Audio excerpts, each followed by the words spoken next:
ये एक और किसान है यहाँ गांव के, रामास्थान गांव के ही बड़े कृषक हैं। लगभग इनकी जो भी बहुत बड़े पैमाने में खेती करते हैं, ये बहुत सालों से खेती से जुड़े हुए हैं। तो इनकी थोड़ा अनुभव, इनका क्या अनुभव है खेती को लेके, किसानों की परेशानियों को लेके, हम थोड़ा इनसे सुनते हैं। आपका शुभ नाम? पद्मधर सिंह रामस्थान।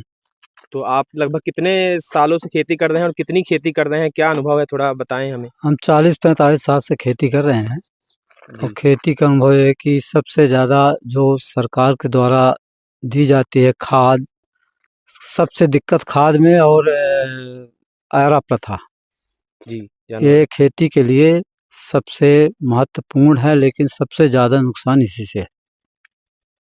तो शासन और की तरफ से कुछ योजनाएं वगैरह, कि आपने कुछ कदम वगैरह, आप, मैंने सुना था कि गौशाला वगैरह का भी आपने कुछ। गौशाला खोलते हैं हम लोग किसान सभी मिलके, जी। और जितना पूछता तो उसके खुराक देते हैं। और गौशाला में, यहाँ जो गौशाला खुला है उसमें सिर्फ देखने के लिए है। गौशाला में सिर्फ वहाँ पैसे की लूट हो रही है, ना तो गौशाला में कुछ गाय रहती ना कुछ रहते हैं। और यहाँ मवेशी पूरे ऐरा ऐरा प्रथा से परेशान। किसान किसान परेशान है। जी। लगभग आपकी खेती वगैरह से क्या आप कुछ मुनाफा वगैरह कुछ नहीं समझ में आ रहा है? खेती में यही है, जितना हम काम कर लें वही बचत है, बाकी लेबर में देना पड़ता है और पूरी रात जगना पड़ता है। जी। यही है। तो यहाँ एक और ठीक यहाँ एक और समस्या अलग से है, जो इन्होंने बताई कि किसानों की ऐरा प्रथा को लेके, जानवरों की जो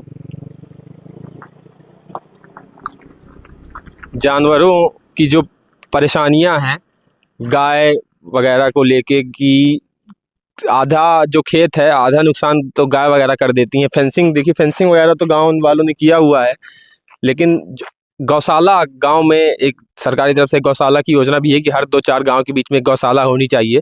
सरकार अलग से उसका फंड देती है, सब करती है। लेकिन जैसा कि इन्होंने कहा कि गौशाला में भी कुछ हो नहीं रहा है, गौशाला का भी मात्र देखने के लिए है।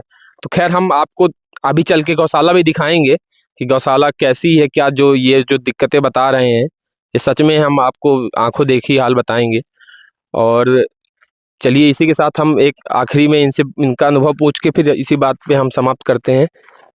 तो आपके हिसाब से मतलब खेती जो है बहुत ही घाटे का हाँ सौदा ठीक है, है ना? बिल्कुल। मतलब 80 साल 85 साल का जो अनुभव है, अगर आप 4-6 शब्दों में अगर खत्म करना चाहें तो अब क्या कहेंगे किसानों को लेके?